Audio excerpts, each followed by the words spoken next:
Welcome to the periodic table again.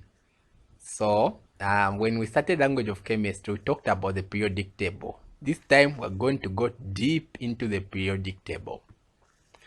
So this topic is going to be delivered in the following way. We're going to start with the recap of periodic table, what we discussed, the main points maybe of what we discussed in language of chemistry. Then we'll move to periodic trends. So periodic trends are just certain trends that are found in groups and periods on a periodic table. Then we'll move to group properties, and on these group properties we're going to take a look at the properties of group 1 and group 2 elements. This video is going to end somewhere here, not it will discuss the properties of group 1 elements. Then the following videos, or the videos after this one, are going to deal with properties of group 2 elements, group 7 elements, group O elements or noble gases, and finally transition metals. Let's get started. So we discussed that when we're doing language of chemistry, that the periodic table is the chart of elements that are placed according to the order of increasing atomic numbers. And this is the periodic table. And in the previous topics, we have been using the periodic table to do different things, to come up with electronic configuration, to know the number of electrons, number of protons, number of neutrons are present in a given atom. So we're just going to go deep to understand certain things on this periodic table. Then one thing that I emphasized on in the introduction was that the group number is always equal to the number of valence electrons. Remember, valence electrons are electrons in the outermost shell of an electron. I mean of an atom. And also the period number is equal to the number of shells. So if we randomly pick this element here, potassium, so potassium has 19, the atomic number is 19. What does this mean? It means the electronic configuration is 289. 289, no, not 289, 2881. 2881 if we use the octet rule. So 2881, but even without knowing the electronic configuration, you can tell you can get some information about potassium just from where it is in the periodic table. For example, you can know that it has 4 shells. How? Because it is in period 4. This is period 1, period 2, period 3, period 4. So it has 4 shells. Okay, then the other fact which comes from here, it is in group 1, so it has 1 electron in its outermost shell. So that's one thing you can tell about an element just from where it is on the periodic table. We're going to learn more about that. So we're going to start with periodic trends, which are basically some trends that can be seen from the positioning of elements on the periodic table. So we're going to start with periods. So as we move across the period, as we move from here to here, periods are these rows on a periodic table. So as you move from here to here, this is what happens. First, the metallic nature decreases. So as you move from left to right, elements become less metallic. So what do I mean by less metallic? So this element here is more metallic than the elements that are this side. So as you can see, all these are metals and all these are non-metals. So that's the first trend. The second one is electronegativity increases. So as you move from left to right, the electronegativity increases. The question is, what is electronegativity? So electronegativity is defined as the relative ability of an atom to attract the pair of electrons in a covalent bond. Remember, covalent bonds are mostly formed between nonmetals. So what the statement means is elements that are on this side have got a higher electronegativity, meaning that they have got the ability to get an electron in a covalent bond. The very reason why these metals here tend to lose electrons. The other trend is the atomic number increases by 1. So let me just bring the standard periodic table that we use. So if you look at the standard periodic table, we have got, if we look at these two elements here, this has an atomic number of 26 and this one has an atomic number of 27. We can see that the atomic number increases by 1 as you move across the period. So what does this imply? So if the atomic number increases, it also means that the number of valence electrons increases steadily. So the number of valence electrons as you move across the period also increases. Another way in which you can look at this is as you move across the period, it means you are changing groups, group 1, group 2. And remember that the group number is proportional to the valence electrons. So as you move across the period, mean that you are moving from lower groups to higher groups, the valence electrons will be increasing.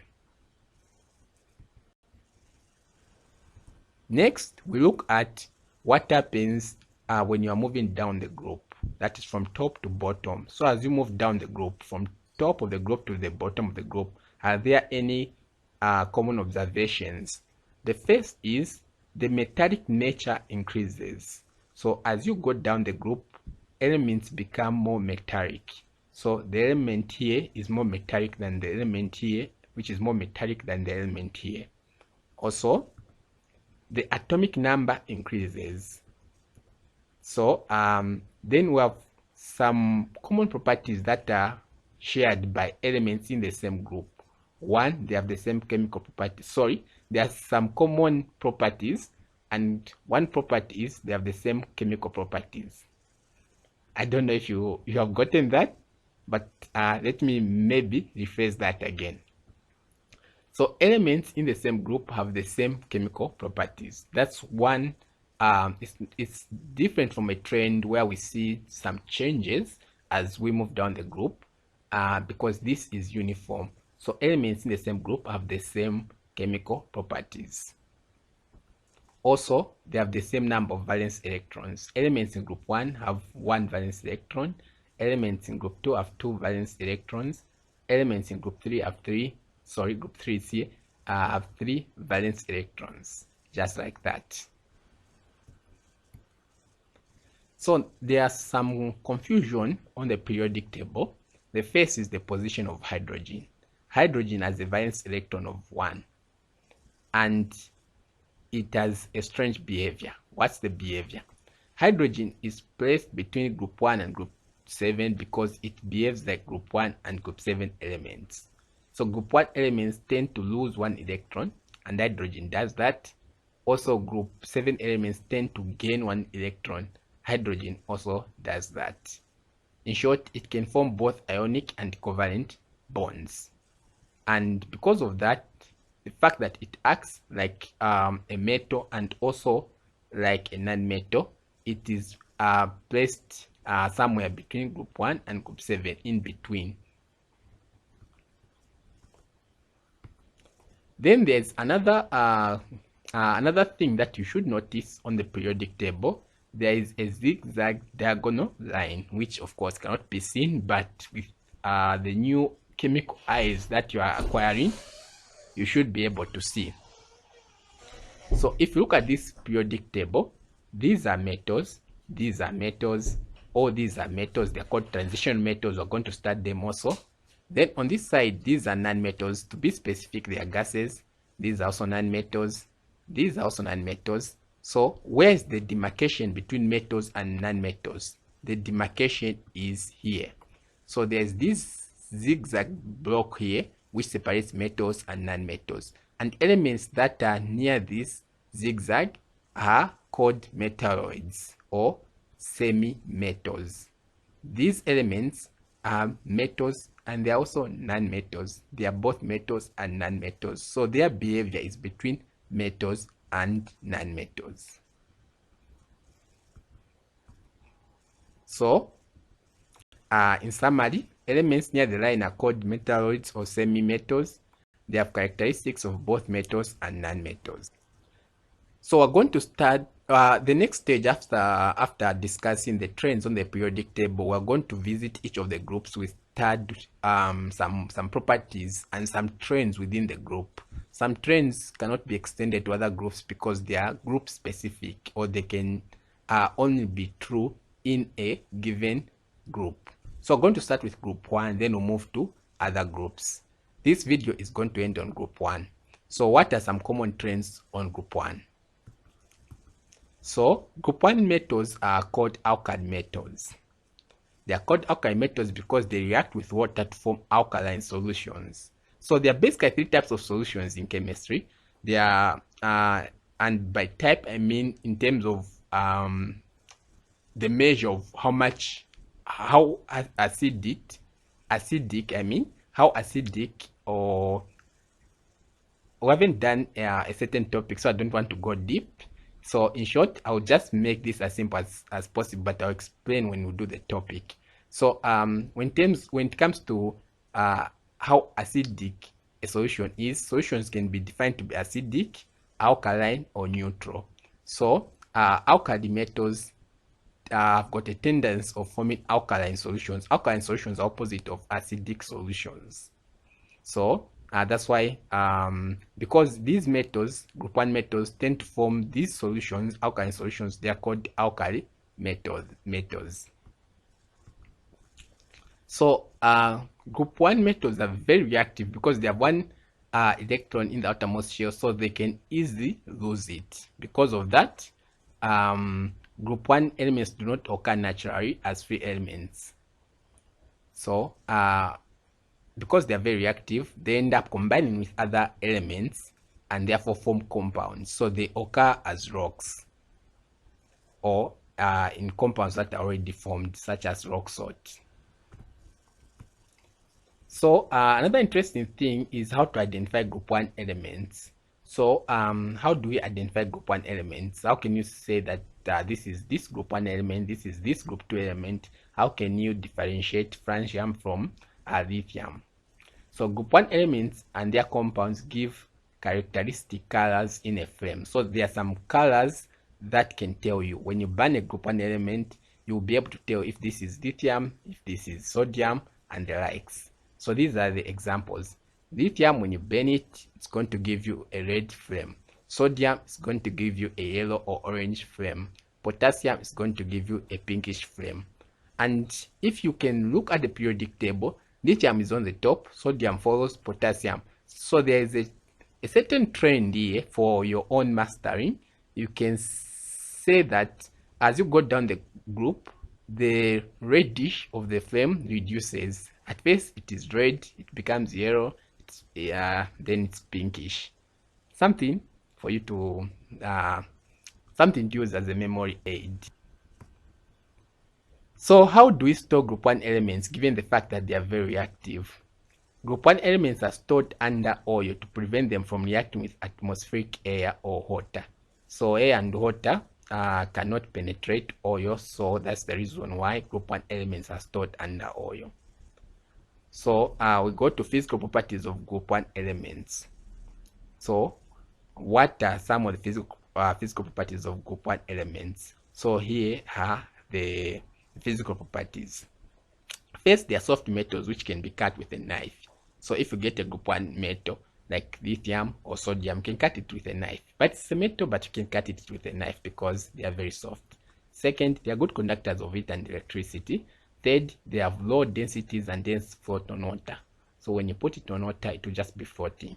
Fourth, their densities increase as you go down the group. So this is the trend. As you go down the group, their densities increase. What this means is they become heavy as you go down the group. So expect lithium, which is on the top of the group, to to be lighter than sodium. They have low melting and boiling points. So if you heat them, you try to melt them, they are going to melt easily.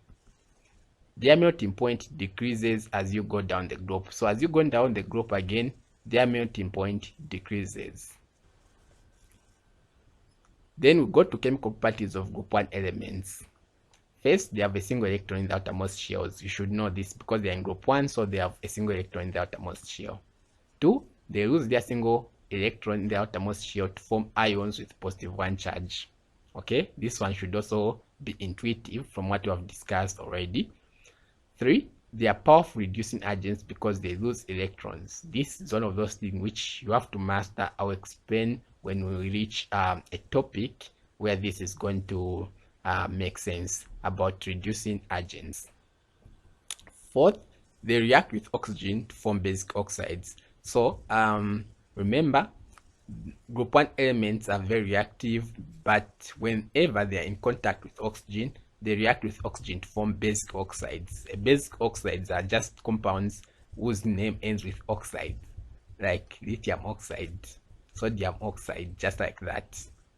So for example, we have got an element here reacting with oxygen, and it forms an oxide.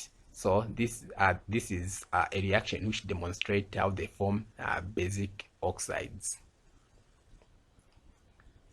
Number 5, they react with water to form metal hydroxides and hydrogen gas. Again, the reason why we store them under oil is because they react with first air and second water. So when they react with water, they form metal hydroxides and hydrogen gas.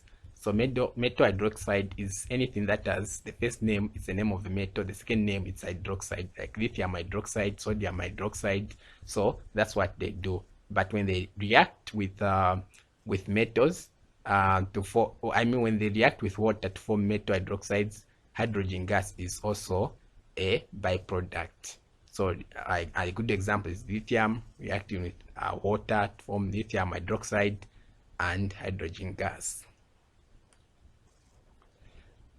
So we are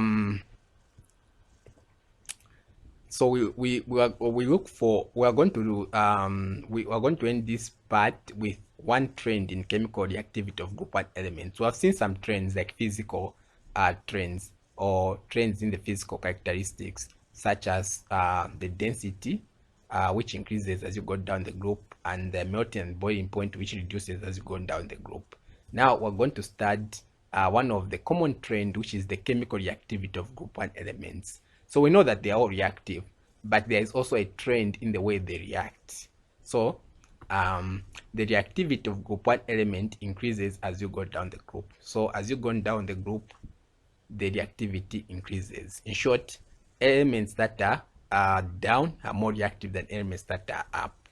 Francium is actually on the bottom, so it is the most reactive element, and lithium among the group 1 elements is the least. So this marks the end of this part of the periodic table. There